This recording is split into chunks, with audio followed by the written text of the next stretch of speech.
चलो आज हम लोग पढ़ने जा रहे हैं हाइड्रोकार्बन। और हाइड्रोकार्बन क्या होता है तो ये बात सबको मालूम है। The compound which is made up carbon and hydrogen. ऐसे कोई भी कंपाउंड जो इससे मिलके बने होते हैं उसको हाइड्रोकार्बन कहते हैं। और आप लोग ये भी पढ़ चुके हैं कि हाइड्रोकार्बन जो होता है वो दो तरीके का होता है, सेचुरेटेड और एक होता है अनसेचुरेटेड। और सेचुरेटेड हाइड्रोकार्बन को एल्केन कहते हैं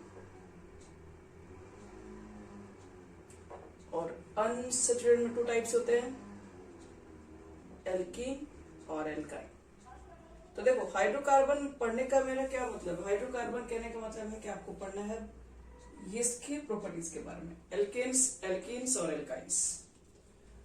सबसे पहले स्टार्ट करेंगे एल्केन्स के बारे में। एल्केन्स की सारी प्रॉपर्टीज पढ़ेंगे, फिजिकल्स, केमिकल्स, रिएक्शंस सारे पढ़ेंगे इसके अंदर। फिर एल्कीन्स, फिर एल्काइंस और फिर एक एरोमेटिक कंपाउंड होता है इसका नाम है बेंजीन पढ़ना है। और यही इसके बाद फिर आपका खत्म हो जाएगा ऑर्गेनिक केमिस्ट्री। तो चलो स्टार्ट करते हैं सीधे एल्केन्स के बारे में।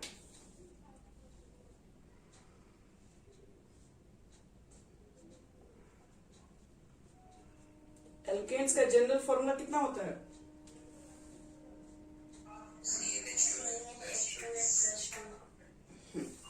CnH2n+2।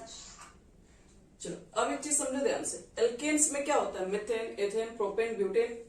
तो कहा जाता है कि स्टार्टिंग के 1 to 4, स्टार्टिंग के 1 to 4 जो कार्बन आपके पास जो एटम्स होते हैं वो क्या होते हैं, कलरलेस, उनका खुद का कोई कलर नहीं होता है। फिर ऑर्डरलेस, उनका कोई अपना स्मेल नहीं है, कोई ऑर्डर नहीं है। गैसेस, स्टार्टिंग की 4 बोले तो मीथेन, एथेन, प्रोपेन, ब्यूटेन, ये सब के बारे में बात कर रहे हैं। चलो उसके बाद स्टार्ट होता है हमारे पास C5 to C17। उसके बाद सीधे C5 से C17 तक colourless, odourless, liquid. Colourless, odourless, liquid होता है। और आ जाओ थर्ड नंबर पे, C18 से अगर ज्यादा आपके पास है, मोर देन, तो ये होता है वैक्सी,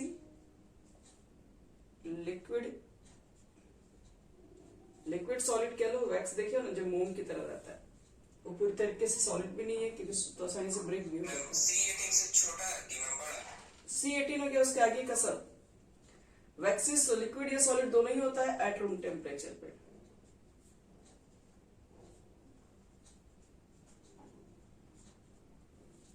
एट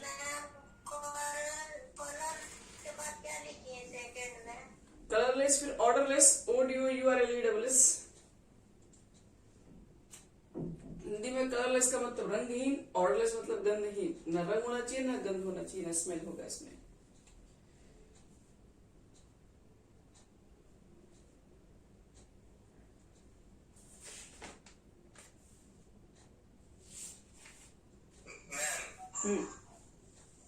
मैम इसका मतलब C18 से छोटा ना हो जाएगा? इसका मतलब C18 से छोटा कैसे हो गया, बड़ा हो गया ना। मैम तो C18 के बाद वाला है, C18 का पहले वाला सब लेके पूरा C18 से C18 के आगे का। मैम ये तो C18 को छोड़, अरे वेट, पहले सुनिए ध्यान से। 1 से लेके 4 तक है, 17 तक इसमें आ गया, इसमें 18 भी है और उसके आगे का जितना है सब ले दिया, काउंट कर लिया गया है। नीचे इक्वल टू का विषय होना। अरे कोई मैथ है, बस अपना समझना है और क्या इसमें। हो गया, जो इससे ऊपर हो गया हम लिख सकते हैं, इसमें देखो एक लाइन ही ऐड कर सकते हैं, higher member of waxy liquid solid, higher member भी लिख सकते हो। चलो अब हम लोग बढ़ते हैं इसके आगे। आगे का देखो क्या मतलब है कि अब हम लोग बनाएंगे कि एल्केन बनता कैसे है, ये चेक करना है।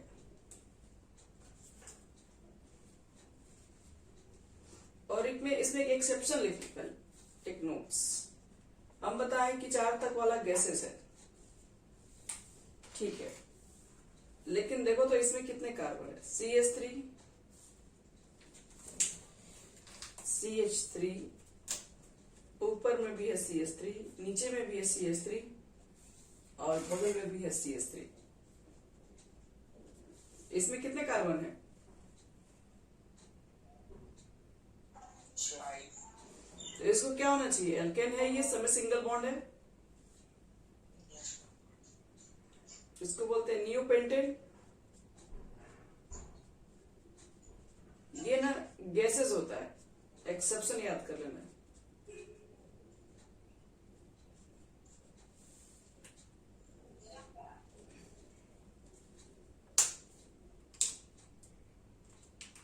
ब्रांचिंग बढ़ने से ना बॉइलिंग पॉइंट्स कम हो जाता है, इसलिए आसानी से वो गैसेस में कन्वर्ट हो जाता है। मैम इसका एक और होगा ना, 2,2 डाइमिथाइल पेंटेन एरिथ्रोपेन। आईपीसी नहीं बोल रहे हैं। चलो बढ़ते हैं इसके बाद आगे। ये चीजें पहले तो याद रखना पड़ेगा कि एल्केन्स का मेंबर कैसा होता है, कब लिक्विड है, कब सॉलिड है, कब गैसेस होती है। चलो हमें मेन अब पढ़ना है ये सब चीज के बारे में, अब नहीं। अब हम लोग को इसकी मेन बात करना है रिएक्शंस के ऊपर। अगर हमें एल्केन बनाना होगा तो हम एल्केन कैसे बनाएंगे, हमारा भी ये टारगेट है, एल्केन को कैसे प्रिपेयर करेंगे।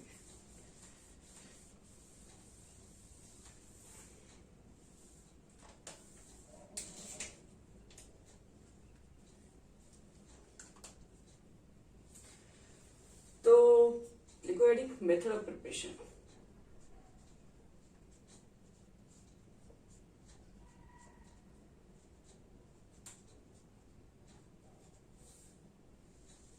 मेथड ऑफ प्रिपरेशन किसका पढ़ रहे हैं, एल्केन का। मतलब एल्केन के बनाना कैसे बनेगा उसी का मेथड पढ़ने जा रहे हैं हम लोग अभी।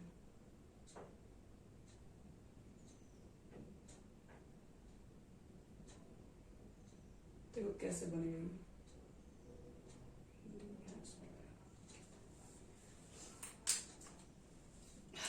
फर्स्ट में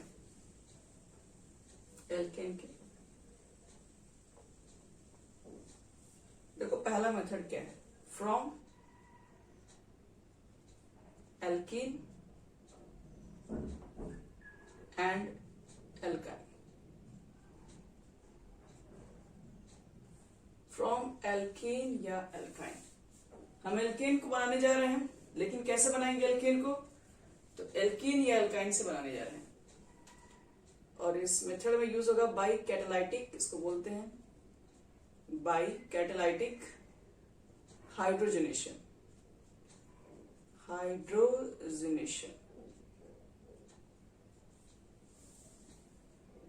एल्केन बनेगा किससे, तो एल्कीन और एल्काइन से, वो भी कैसे, तो by catalytic hydrogenation. By catalytic hydrogenation का क्या मतलब है, तो आपका कैटलिस्ट यूज होगा और हाइड्रोजन यूज होगा, इसलिए नाम ही इस तरह से पड़ा है बाई कैटालाइटिक हाइड्रोजनेशन। चलो अब हम लोग देखते हैं इसके अंदर ये चीजें कैसे बनेंगी। तो जैसे मान लो कि तुम्हारे पास एल्कीन है, ये दिख रहा है हमें एल्कीन है, CH2 double bond CH2। Alkene को करा दो हाइड्रोजनेशन। हाइड्रोजनेशन का मतलब होता है कि हाइड्रोजन से रिएक्शन करा दो, और in the presence of nickel, nickel भी ले सकते हो, प्लैटिनम भी ले सकते हो, प्लेडियम भी ले सकते हो, तीनों में से कोई कैटलिस्ट चलेगा। ये कैटलिस्ट है इसलिए इसका नाम भी पड़ा कैटालाइटिक हाइड्रोजनेशन। होता क्या है बच्चे लोग यहाँ पे, तो होता ये है कि ये डबल बॉन्ड है, ठीक है, निकेल प्लैटिनम प्लेटिनम। तो ये आपके पास डबल बॉन्ड है, यहाँ पर इलेक्ट्रॉन डेंसिटी आपके पास क्या होगा, ज्यादा होगा। और जैसे इसको हम लोग हाइड्रोजन से रिएक्शन कराएंगे तो हाइड्रोजन क्या करेगा, हाइड्रोजन के पास सिंगल बॉन्ड होता है, कहीं से उसको क्या होगा, लाइट वगैरह मिल जाएगा, उससे वो एनर्जी को ऑब्जर्व करेगा और अपने बॉन्ड को ब्रेक कर लेगा। एक चीज और बता दें, H और H है इसके बीच का बॉन्ड, और इस बॉन्ड को हम लोग क्या कहते हैं, अगर ये बॉन्ड को ब्रेक करोगे तो ये H अपना इलेक्ट्रॉन लेके अलग हो जाएगा, दूसरा H अपना इलेक्ट्रॉन लेके अलग हो जाएगा, फ्री रेडिकल्स। इसको फ्री रेडिकल मैकेनिज्म कहेंगे, और इसको होमोलाइटिक क्लीवेज भी बोलते हैं, होमोलाइटिक क्लीवेज। होमोलैटिक क्लीवेज का मतलब क्या है कि जब भी एक कोवेलेंट बॉन्ड ब्रेक होता है उसके इलेक्ट्रॉन्स अलग अलग, मतलब उसमें अब क्या कहोगे, दोनों सिमेट्रिक नेचर का होगा। सिमेट्रिक का मतलब है कि ये भी सिमेट्रिक है, ये भी वही चीज है, दोनों तरफ सेम है। दोनों तरफ सेम है तो बताओ शेयरिंग के इलेक्ट्रॉन किसकी तरफ जाएंगे? तो दोनों जब एक ही नेचर का होगा तो शेयरिंग इलेक्ट्रॉन दोनों अपना हाँ अलग अलग लेके सेंड हो जाएगा। ये भी अपना एक अलग लेकर अलग हो जाएगा, ये भी अपना अलग लेकर हो जाएगा। तो फ्री रेडिकल्स जनरेट होते हैं, याद रखिएगा इसमें होमोलाइटिक क्लीवेज में। हेट्रोलाइटिक में क्या होता है? हेट्रोलाइटिक में एक तरफ जो एटम होगा, जैसे मान लो कि यहाँ पर हम लोग कोई रखते हैं, सी रख दो, यहाँ पर एक्स रख दो, ये मान लो एक तरह का बॉन्ड है, इसको हम क्लेवेज करवाएंगे। अगर हम इसको ब्रेक कराएंगे तो यहाँ पर शेयरिंग के इलेक्ट्रॉन्स क्या होगा, अगर ये मोर इलेक्ट्रोनेगेटिव है तो शेयरिंग के इलेक्ट्रॉन एक्स की तरफ जाएगा और कार्बन पे आ जाएगा पॉजिटिव चार्ज। तो ध्यान रखना हम जो बोल रहे हैं इसमें, ये हेट्रोलाइटिक क्यों होता है? क्योंकि इसको जब ब्रेक कराओगे तो ब्रेकिंग में जितना शेयरिंग का जो इलेक्ट्रॉन होगा वो ज्यादा इलेक्ट्रोनेगेटिव वाला अपने पास रख लेगा पूरा। तो ये जो जनरेट हुआ उसको बोलते हैं कार्बोकैटायन, ये हम लोग पढ़ चुके हैं। कार्बोकैटायन कहां से जनरेट होता है? तो हेट्रोलाइटिक क्लेवेज से होता है। हेट्रोलाइटिक, ये आपको अलग से बता रहा है। और अगर मान लो कि कोई ऐसा ग्रुप इसमें अटैच हो गया जो कि लेस इलेक्ट्रोनेगेटिव है कार्बन से, तो शेयरिंग के इलेक्ट्रॉन्स कहां चले जाएंगे? कार्बन के पास चले जाएंगे। जब शेयरिंग के इलेक्ट्रॉन कार्बन के पास जाएंगे तो कार्बन के ऊपर हो जाएगा नेगेटिव और वाई के ऊपर हो जाएगा पॉजिटिव। तो इस समय जो बनता है वो क्या बनता है? कार्बो एनायन।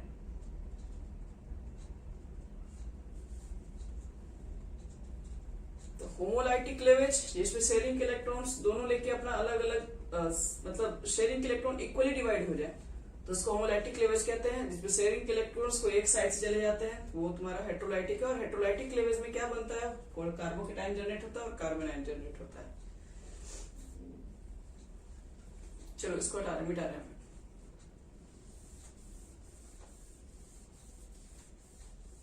तो देखो H को क्या करेगा? H का बॉन्ड है, कहीं से उसको थोड़ी बहुत एनर्जी मिलेगी और ये बॉन्ड कैसे टूटेगा? सिमेट्रिक यानी होमोलाइटिक क्लीवेज पर आ जाएगा। तो क्या जनरेट हो जाता है? H इलेक्ट्रॉन, दूसरा H इलेक्ट्रॉन। तो ये सबको क्या चाहिए? इलेक्ट्रॉन चाहिए। क्यों? क्योंकि अनपेयर्ड है, इसके पास कंप्लीटली फील्ड नहीं है। तो ये कहां जाएगा? कहां अटैक करेगा? जहां पर इलेक्ट्रॉन डेंसिटी ज्यादा है। इलेक्ट्रॉन डेंसिटी कहां ज्यादा होता है? डबल बॉन्ड के पास, एल्कीन के पास। तो एक अटैक इसके ऊपर करेगा, दूसरा अटैक यहाँ पर करेगा। तो ये वाला जो शेयरिंग में जो दो इलेक्ट्रॉन है, एक इसके साथ लग जाएगा और एक इसके साथ, यानी कि दो दो हाइड्रोजन जब इसके ऊपर आएगा अपना अपना एक इलेक्ट्रॉन लेके कार्बन से कहेगा कि देखो हम अपना इलेक्ट्रॉन लेके आए, तुम भी अपना इलेक्ट्रॉन निकालो, मेरे साथ बॉन्ड बनाओ।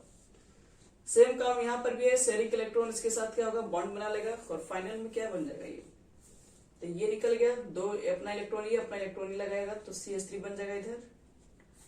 सेम काम इधर भी करोगे, एक अपना इलेक्ट्रॉन निकाला, एक ये लगाया तो CH3 और ये बन गया तुम्हारा एल्केन। तो एल्कीन से बना दिया हम लोग एल्केन। कैसे? तो बाय कैटालाइटिक हाइड्रोजनेशन। कैटालाइटिक बोले तो अब इसका यूज क्या है वो भी आपको समझा।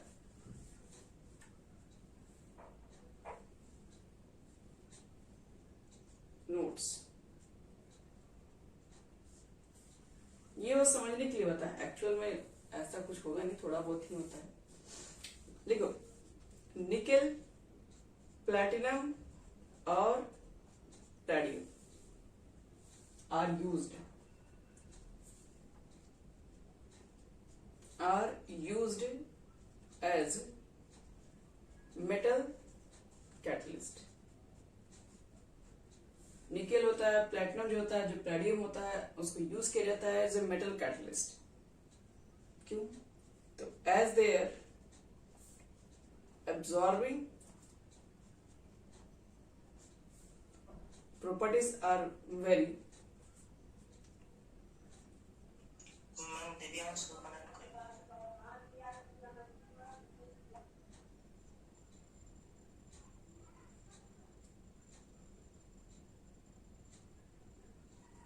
as their absorbing properties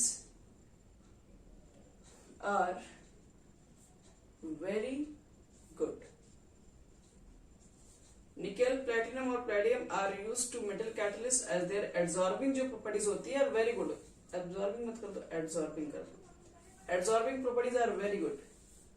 they provide provide surface area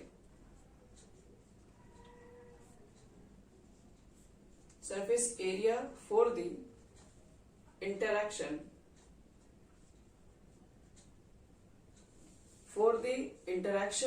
between two gaseous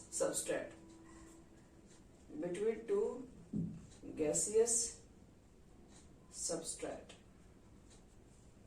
and reagent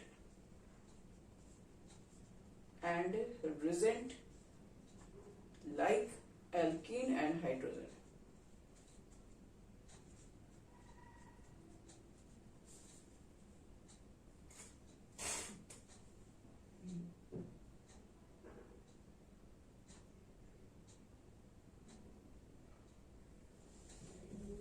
alkene and hydrogen, बस निकल प्लेटिनम और प्लेटिनम। हाँ बोलिए। एब्सॉर्बिंग मतलब क्या होता है? एब्जॉर्बिंग मतलब सरफेस के ऊपर ही रहेगा, और एब्जॉर्बिंग का मतलब सरफेस के अंदर तक चला जाएगा। जैसे क्या होता है, चौक रहेगा तो चौक को मान लो कि इंक का बोतल है, चौक को डाल के व्हाइट कलर का मान लो चौक है, तुरंत बाहर निकाल दोगे तो सिर्फ सरफेस पे ही पार्टिकल्स लगेंगे इंक के। उसको तोड़ दोगे तो मिडिल से फिर भी व्हाइट व्हाइट दिखेगा, लेकिन वही अगर एक दिन डाल के पूरा छोड़ दो तो पूरे अंदर पूरा मॉलिक्यूल्स आ जाएंगे, सरफेस के अंदर तक भी चले जाएंगे। तो वो होता है एब्जॉर्बिंग। एब्जॉर्बिंग मतलब सरफेस फेनोमेनन, सरफेस के काम ऊपर काम होगा सर। मैम अल्कीन की बात क्या है? एल्कीन, एक minute, they provide surface area for alkene and hydrogen. Ma'am बोलिए। तो इसमें ये कुछ एब्जॉर्ब नहीं करता है? नहीं, बता रहे कैसे मतलब कि क्या? ये सरफेस एरिया। अब दो गैसेस है, तुमको रिएक्शन कराना है, ये भी गैस है ये भी गैस है, रिएक्शन कैसे कराओगे? गैस तो ऐसा चीज नहीं कि इसको हम लोग पहले आपस में लाना पड़ेगा नजदीक एक दूसरे के। दोनों एक दूसरे को दोनों को नजदीक लाने के लिए क्या करना पड़ेगा, तो दोनों को एक सरफेस पे रखना पड़ेगा। अब दोनों को आपस में मिलाने के लिए कौन सा सरफेस यूज करें, तो जिस सरफेस पे दोनों एड्सॉर्ब होता है आसानी से, तो कौन सी सरफेस पे एड्सॉर्ब होता है, तो निकेल प्लैटिनम पैडियम। केमिस्ट्री पढ़ेंगे तो आपको ज्यादातर यही सब दिखाई पड़ेगा सरफेस डी ब्लॉक के एलिमेंट से। तो निकेल प्लैटिनम और जो आपके प्लैटिनम होते हैं are use to metal catalyst. क्यों करते हैं, क्योंकि ये अच्छे एड्सॉर्बिंग नेचर रखते हैं, गैसेस को इजिली एड्सॉर्ब कर लेते हैं, और they provide surface area for the interaction between two gases, यानी कि वो सरफेस एरिया भी प्रोवाइड करते हैं ताकि और भी गैसेस आके इसके ऊपर एक जगह डिपोजिट हो। जब तक आपस में नजदीक आएगा नहीं तो रिएक्शन थोड़ी ना हो जाएगा, दूसरे जगह गैसेस रहेंगे, ये अलग गैसेस रहेंगी। इसके लिए हमको क्या करना पड़ेगा, दोनों गैसेस को लाना पड़ेगा एक सरफेस पे, तब जाके यहाँ पर एडजॉर्प्शन स्टार्ट होगा।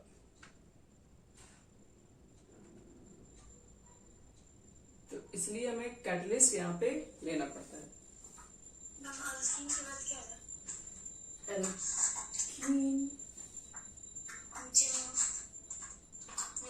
Alkene and hydrogen.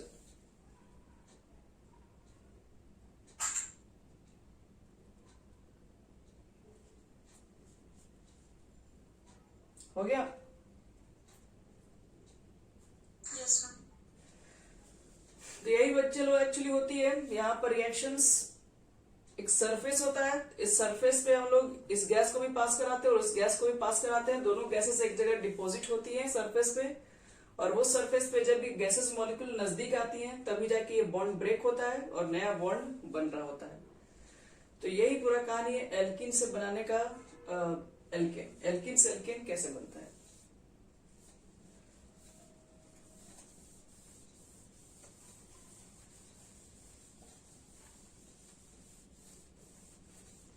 इसी में थोड़ा सा आप लोग पढ़े भी होंगे 10th क्लास में, वनस्पति घी वगैरह जो रहता है वो इसी से बनता है, कैटालाइटिक हाइड्रोजनेशन से ही बनता है।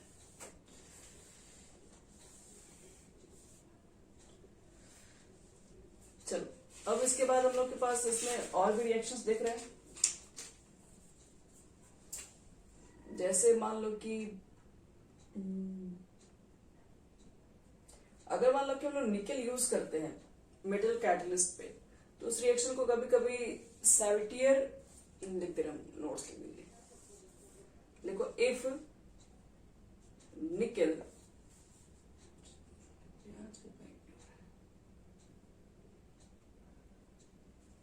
nickel is used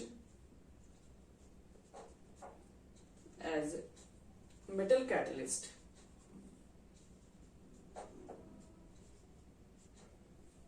Metal catalyst. The hydrogenation reaction is called. The hydrogenation reaction is called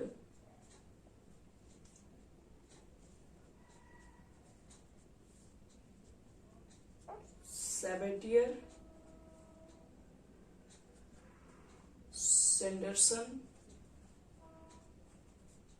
reaction.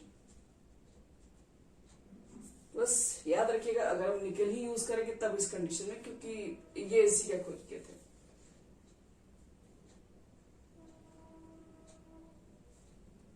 निकल जब केस यूज करेंगे तब.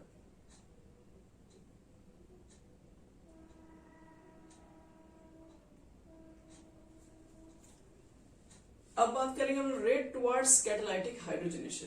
अगर मान लो कि हमको कैटालाइटिक हाइड्रोजनेशन कराना है तो फास्ट कौन करेगा, हमको ये भी चेक करना होता है इसमें. क्या करें इसका?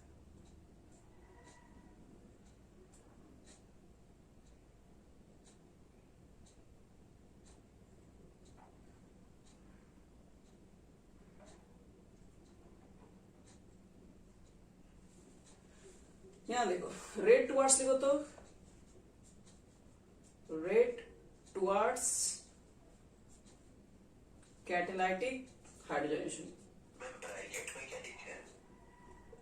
रिएक्शन है सेवेटियर सैंडरसन रिएक्शन.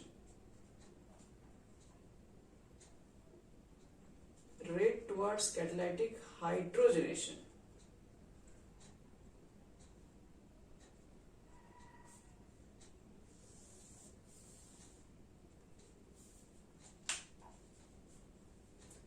आओ चेक करो रेट टुवर्ड्स कैसा इसका होगा. Good morning. Good morning Divyansh. आओ देखो बच्चे लोग, अगर हमको एल्कीन का रिएक्शन करना है, एल्कीन का रिएक्शन करा रहे हैं, फास्ट हाइड्रोजनेशन रिएक्शन कौन करेगा ये चेक करना हमको है. क्या एल्कीन करेगा क्या एल्काइन करेगा, सोचो. रेट के बारे में बात हो रहा है. क्या लगता है आपके पास एक एल्कीन है,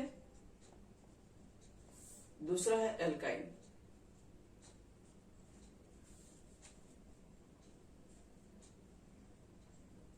किसमें फास्ट हाइड्रोजनेशन रिएक्शन होगा, क्योंकि देखो एल्कीन से भी बना सकते हैं लोग एल्केन और एल्काइन से भी बना सकते हैं, इसमें कोई डाउट नहीं है. अगर एल्काइन से भी देखना है तो रुको उसको भी दिखा रहे हैं.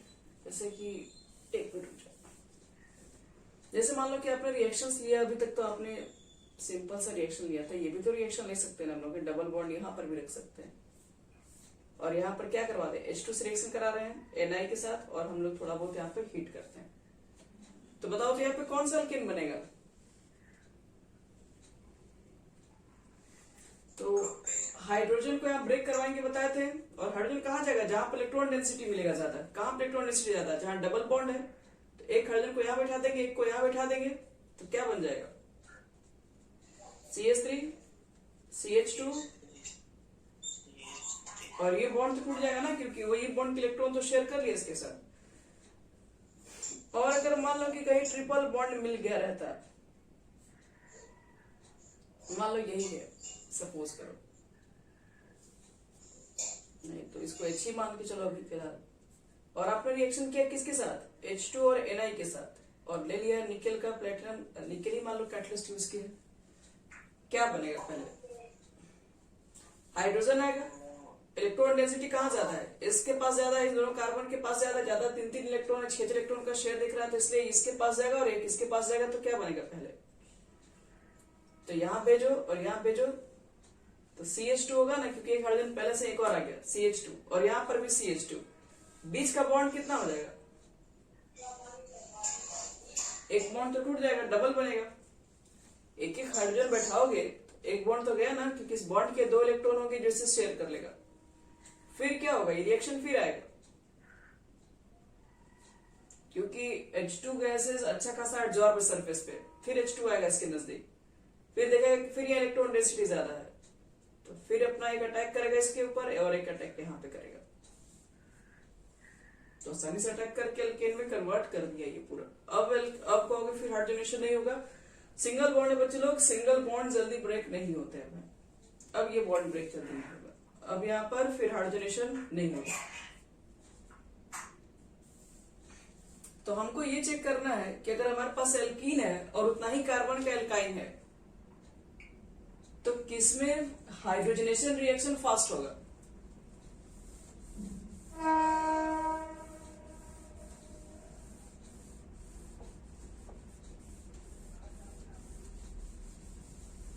ये चेक करना है, यानी कि रेट टुवर्ड्स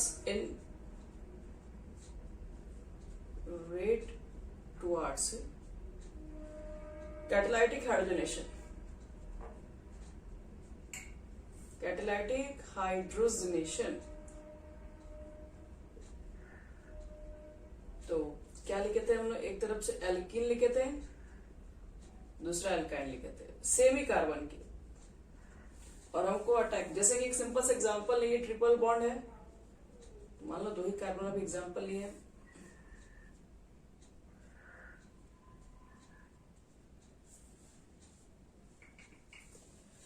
तो क्या लगता है दो हाइड्रोजन आएगा, यहां पर भी हाइड्रोजन आएगा, इसको अटैक करना इस कार्बन पे, इस कार्बन पे, इसको भी अटैक करना इस कार्बन पे, इस कार्बन पे। तो बताओ कि स्टेरिक हिंड्रेंस कहाँ दिख रहा है, मतलब कहां पर भीड़ भाड़ वाला एरिया दिख रहा है। भीड़ भाड़ एरिया का मतलब है कि इस कार्बन के बगल में है दो हाइड्रोजन, इस कार्बन के बगल में है दो हाइड्रोजन, तो यहां पर कार्बन के अगल बगल लोग हैं, यहां पर भी है, लेकिन बहुत कम लोग हैं, इसके कंपेयर में एक लोग कम ही वहां पे दिख रहे हैं। और इस हाइड्रोजन को यहां वार करना है इस कार्बन के पास, ताकि इससे बॉन्ड बना सके, और इस हाइड्रोजन को यहां पे वार करना है।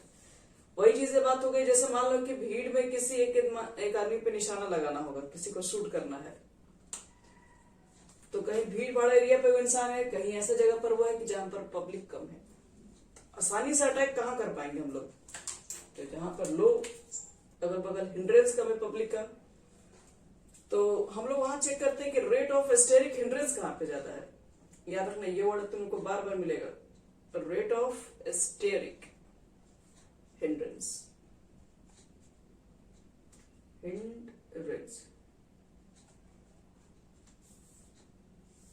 इसका मतलब होता है क्या, क्राउडेड।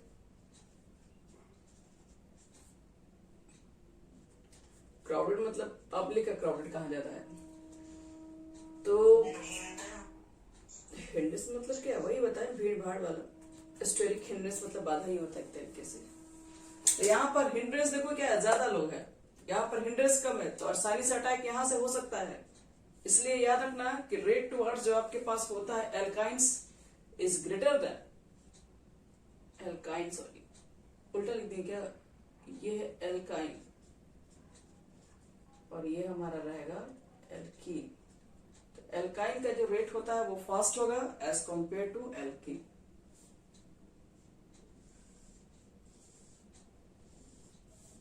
ये हो गया।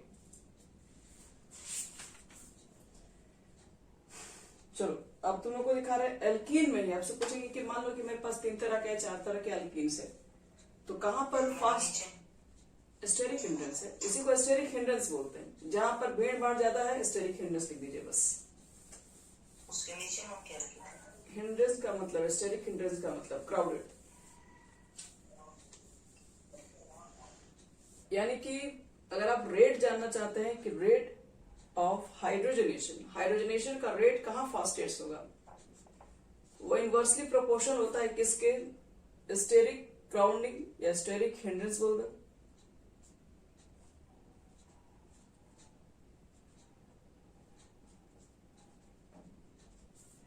जहां पर जितना कम स्टेरिक हिंड्रेंस रहेगा उतना ही तेज हाइड्रोजनेशन होगा। चलो इसमें हम कुछ और भी रिएक्शंस दे रहे हैं।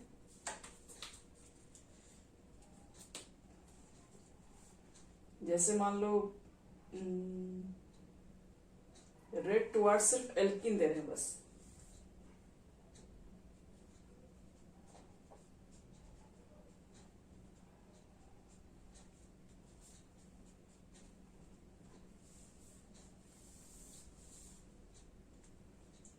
क्या बनेगा देखो इसमें ध्यान से।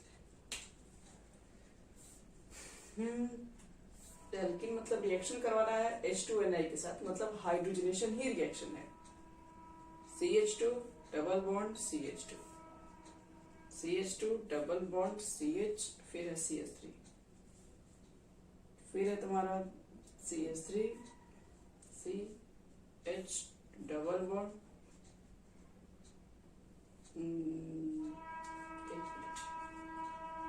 HCH3,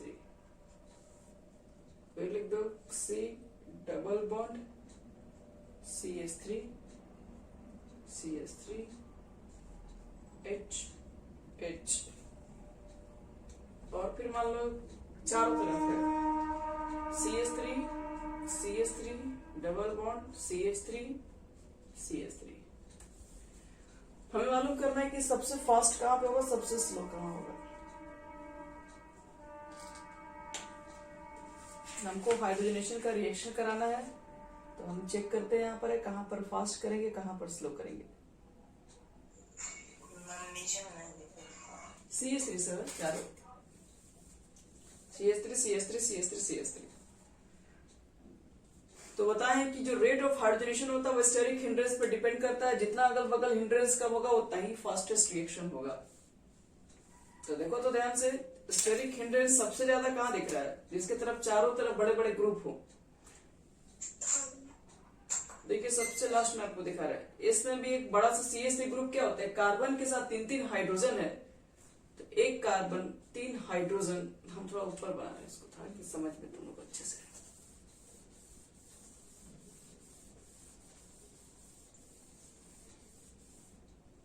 देखो यहां पर है कार्बन, इसके साथ है ये भी कार्बन, ये भी कार्बन, ये भी कार्बन और ये भी कार्बन, और इस कार्बन के साथ है 3 हाइड्रोजन। समझते रहो ध्यान से, ये हाइड्रोजन, ये हाइड्रोजन, ये हाइड्रोजन, ये हाइड्रोजन, ये हाइड्रोजन, ये हाइड्रोजन।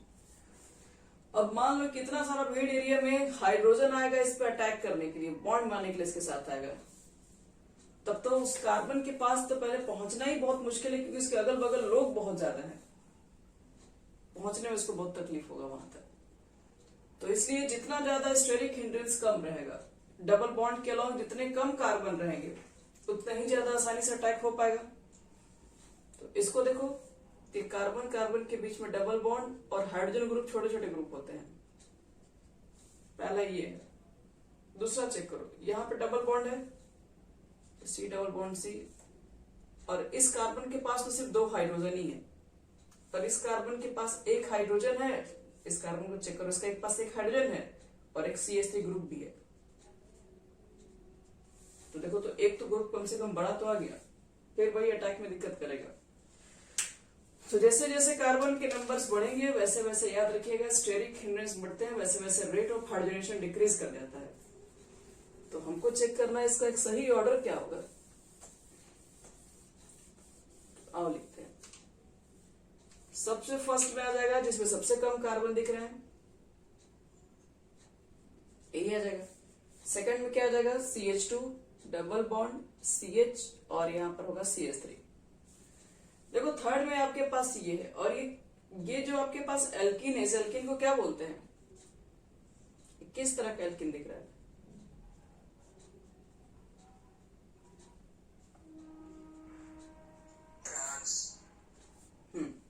ट्रांस एल्किन जो होगा बच्चे लोग, वो कहीं ज्यादा आगे होता है सिस एल्किन से, क्योंकि ट्रांस एल्किन्स में क्या दिख रहा है, यहाँ पर चांसेस थोड़ा कम है, एक कहीं बड़ा ग्रुप है तो कहीं छोटा ग्रुप भी है। यहाँ पर एक ही तरह अगर बड़े ग्रुप मिल जाएंगे तो अटैकिंग कम होने के चांसेस हो जाते हैं।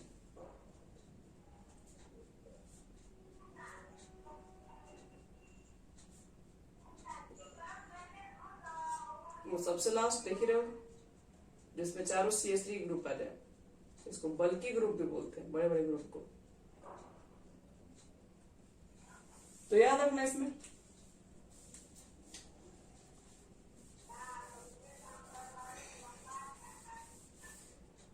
एक दो तीन चार रिएक्शन दे रहे हैं, फटाफट तुम लोग को बना के दिखाना है।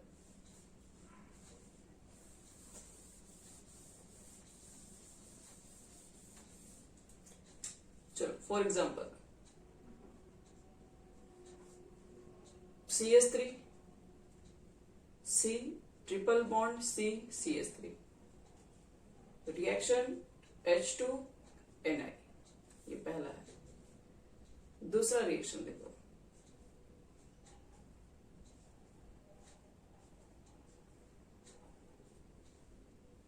यहां पर डबल बॉन्ड,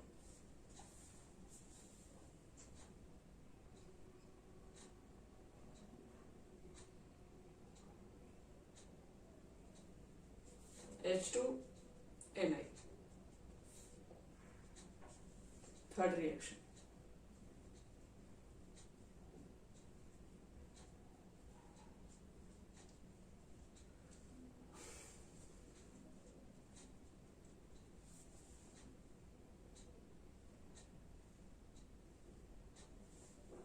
फोर्थ रिएक्शन,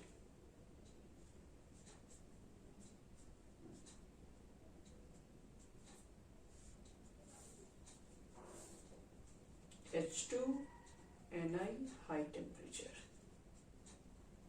चल ये है 4 क्वेश्चन।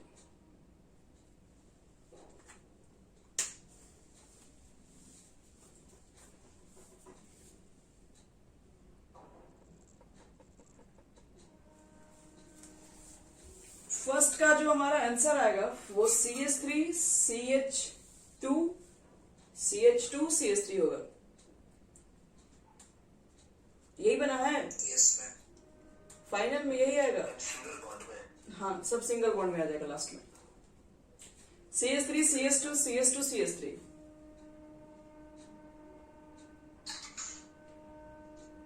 कुछ इस तरीके से।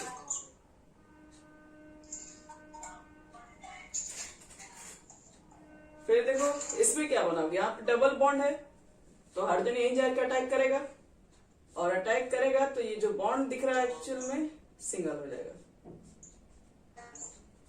इस तरीके से बना हो। Yes yes. अगला क्या बना हो,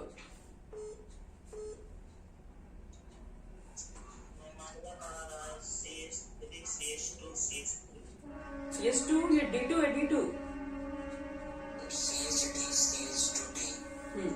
ड्यूटेरियम हाइड्रोजन के आइसोटॉप्स। ठीक है, और लास्ट में 4 नंबर में क्या करोगे, देखो ये एरोमेटिक कंपाउंड ये एसटी स्टेबल है, H2 से रिएक्शन कराओगे जल्दी रिएक्शन नहीं होगा, इसलिए हमको हाई टेम्परेचर पर रिएक्शन कराना पड़ता है। तो क्या होगा, पहले डबल बॉन्ड की तरफ जाके हाइड्रोजन बैठेगा, फिर यहां पर बैठेगा और फिर यहां बैठेगा। कुल कितना हाइड्रोजन देना पड़ेगा इसको, 6 से मल्टीप्लाई कर लेंगे हम लोग। उसके बाद क्या बन जाएगा फाइनली, बोलो। मैम इसको 2-3 स्टेप पे दिखा सकते हैं हम, एक डबल बॉन्ड लगा के एक डबल बॉन्ड लगा के। हाँ दिखा सकते हैं, सीधा कोई दिक्कत नहीं है। 3 स्टेप में भी आप करके दिखा सकते हैं, आएगा इतना ही।